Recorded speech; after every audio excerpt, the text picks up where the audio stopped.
Okay, good morning. My name is David Childs and welcome to the Risk Management Professionals webinar series.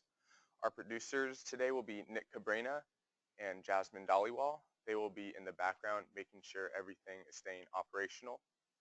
We are using the GoToWebinar hosting service for this webinar today. If you are experiencing any technical difficulties, feel free to call the number on your screen right now. That's 877-532-0806, and we will have somebody on the line that can help you through any technical difficulties. On your screen right now, you should see a video of myself along with the PowerPoint presentation. There should be an interaction point there. You can adjust to your liking to make the PowerPoint larger or smaller to fit your needs. There should also be a dialog box for any questions that you may have. Put your questions in there, and there will be an interactive question and answer session at the end of this presentation.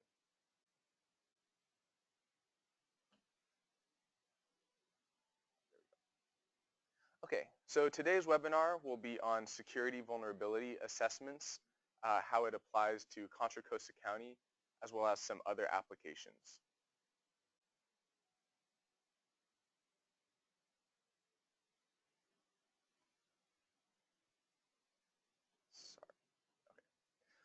But first, before we get into that, I want to say a little bit about risk management professionals.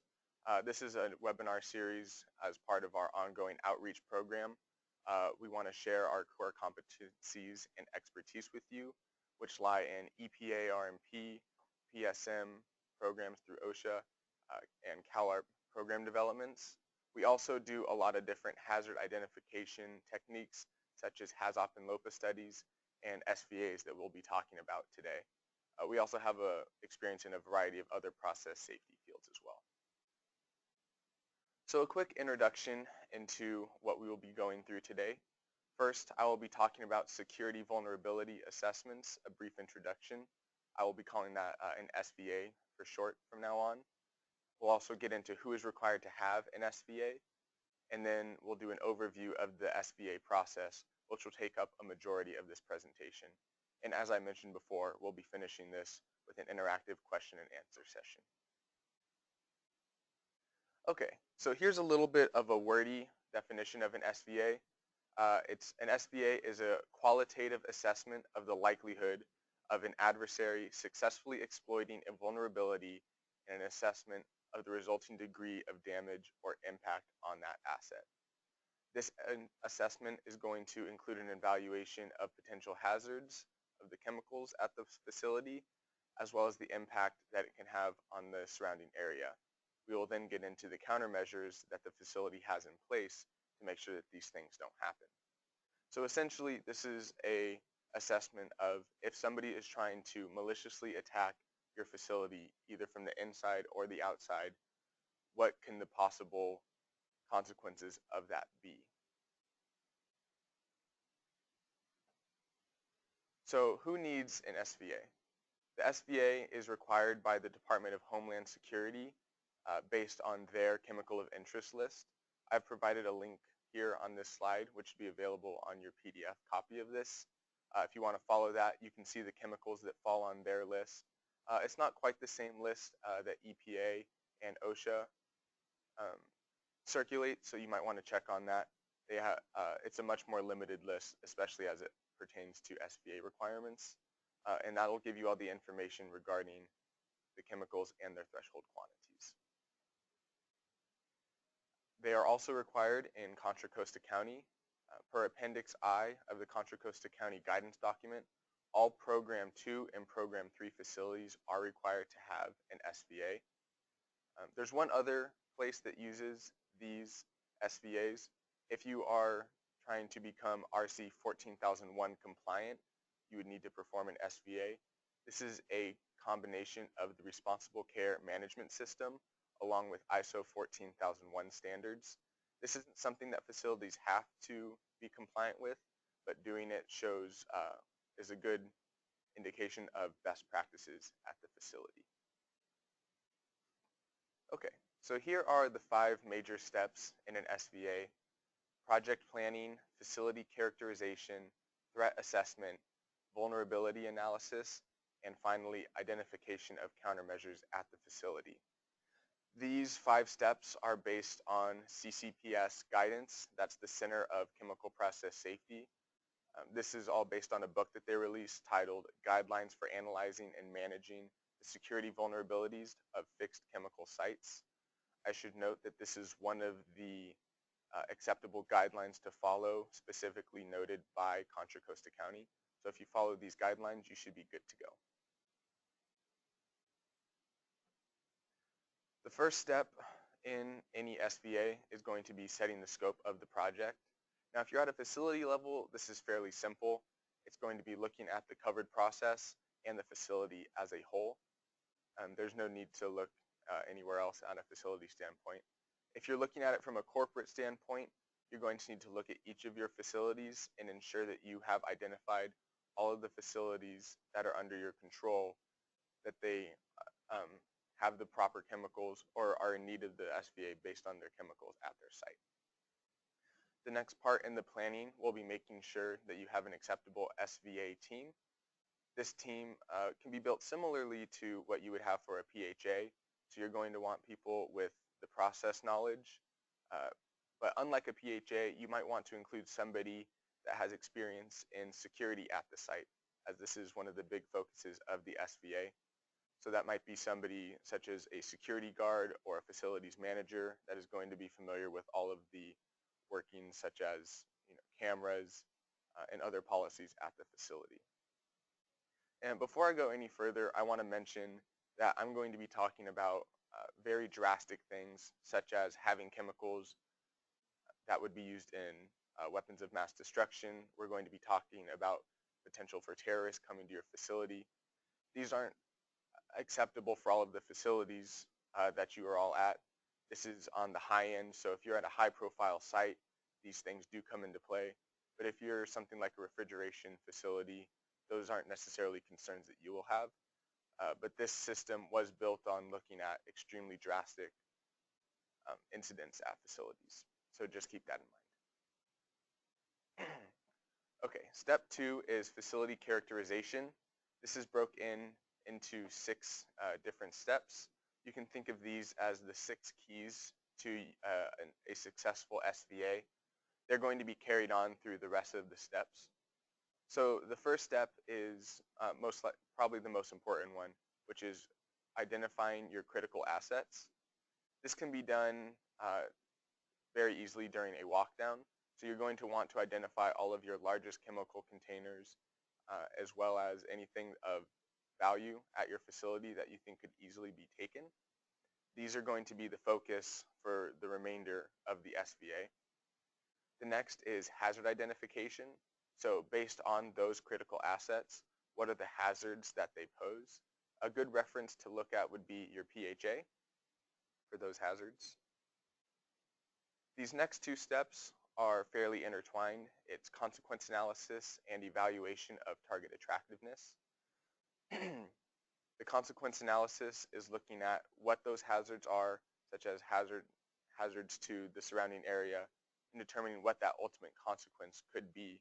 So if a release from one of your largest containers could affect miles beyond your facility, that's going to be a very high consequence and will tie into the attractiveness of that target.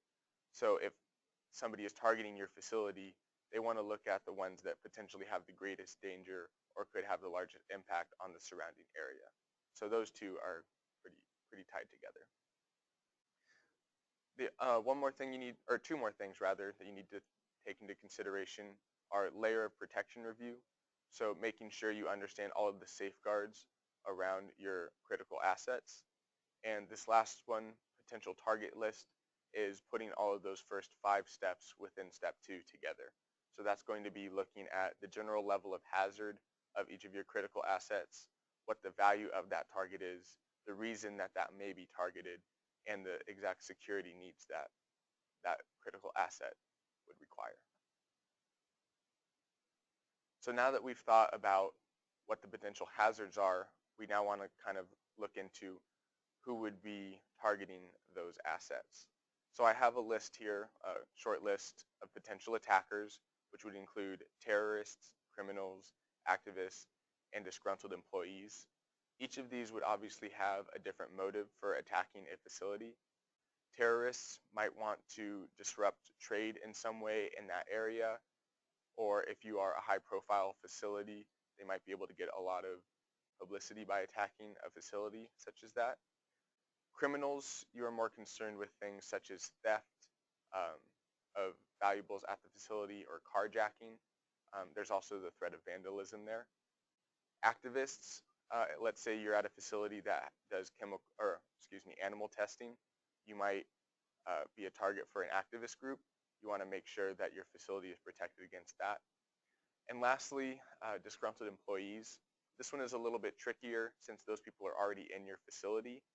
A good idea would to be implementing a lookout program to see if there is anybody that's acting differently than normal, might have some reason to be upset with the facility as of late, and implement some kind of system to report any suspicious activity by an employee.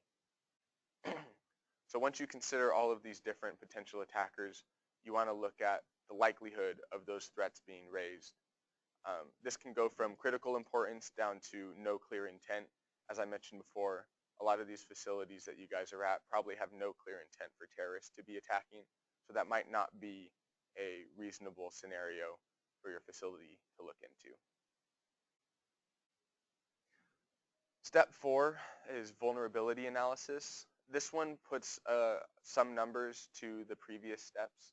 So you're going to combine all of that data that you were looking at in step 2 and break it down into 2 different targets rather. You're going to be looking at the consequence level of each of your critical assets along with the attractiveness of each of those assets. So each of these following 5 points, population impact, operations, asset hazard value, proximity to transport and water, and process chemistry, should all be rated on a 0 to 5 scale in order to determine the likelihood or the consequence of each of those occurring. So for population impact, you want to think about how many people could potentially be affected by a release in that area, or if they were able to get their hands on the chemical, how many people could be affected.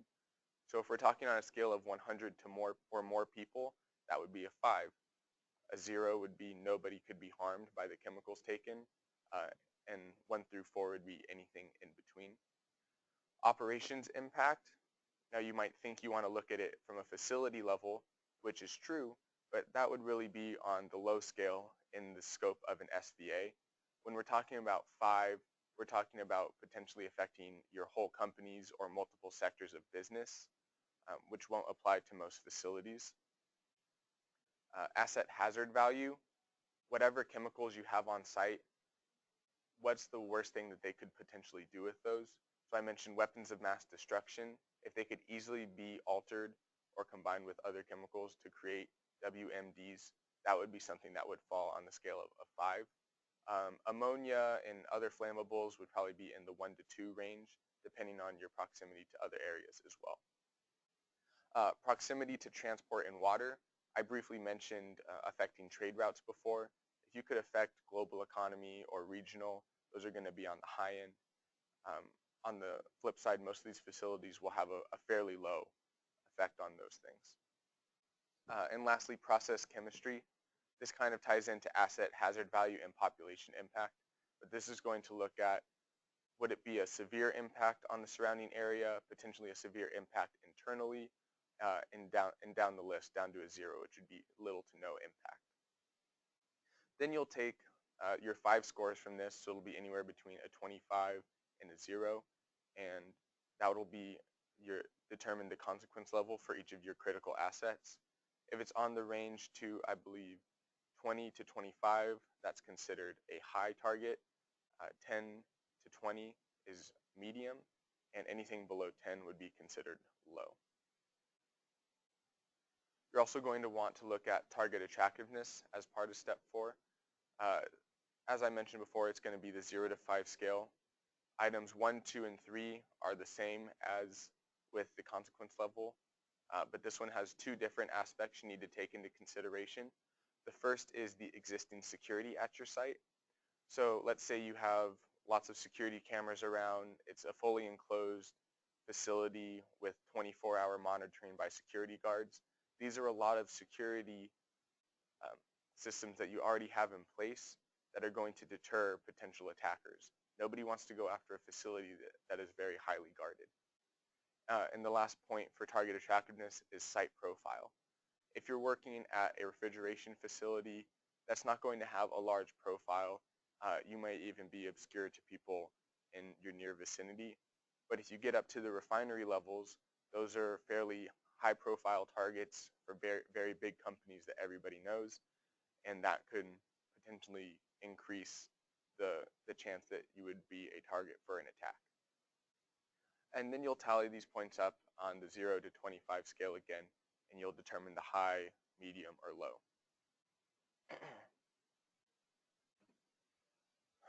Based on your results in step 4, along with what you see in step 3 and 2, you'll be able to classify your facility as either a high, medium, or low vulnerability site.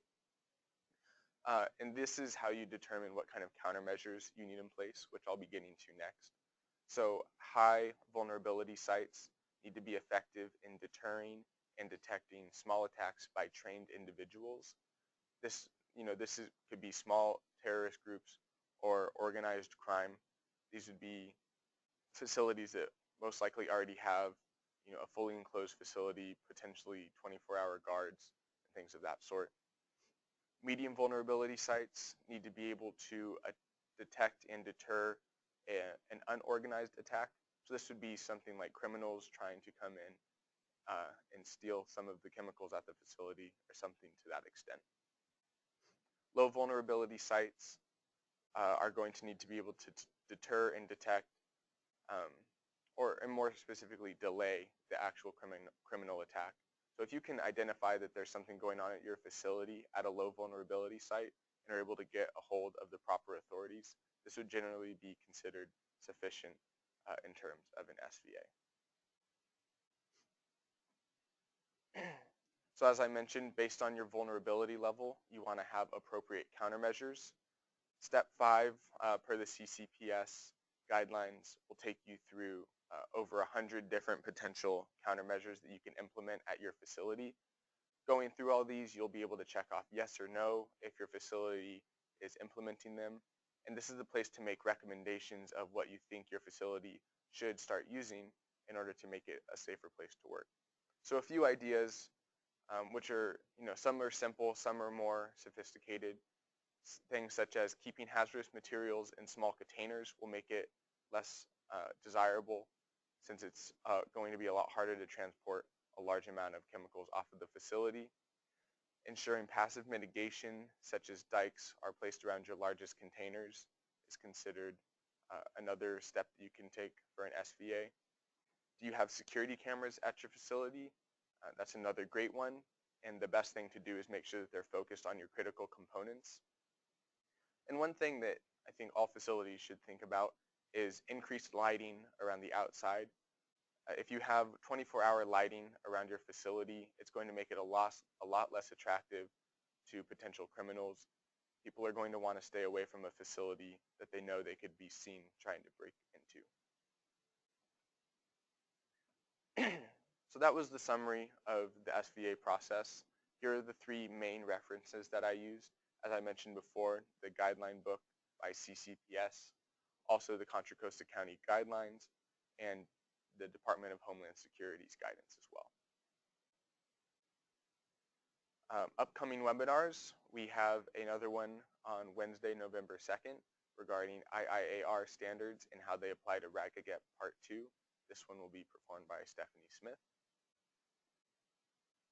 I'd like to thank everybody for tuning in today. We'll have the audio and PowerPoint version of this uploaded to YouTube shortly, or within a week rather. If you have any questions, now's the time. Thank you.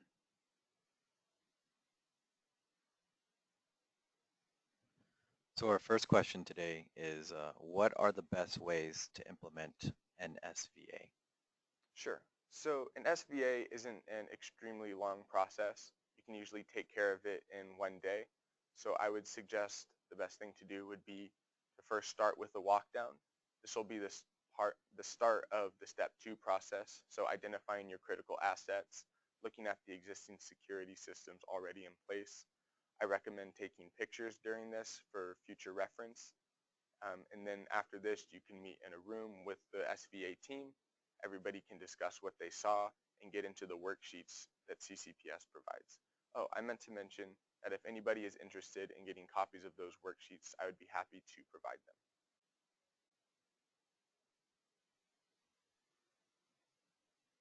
Follow up, we have another question. What is the renewal cycle for SVAs in the Contra Costa County?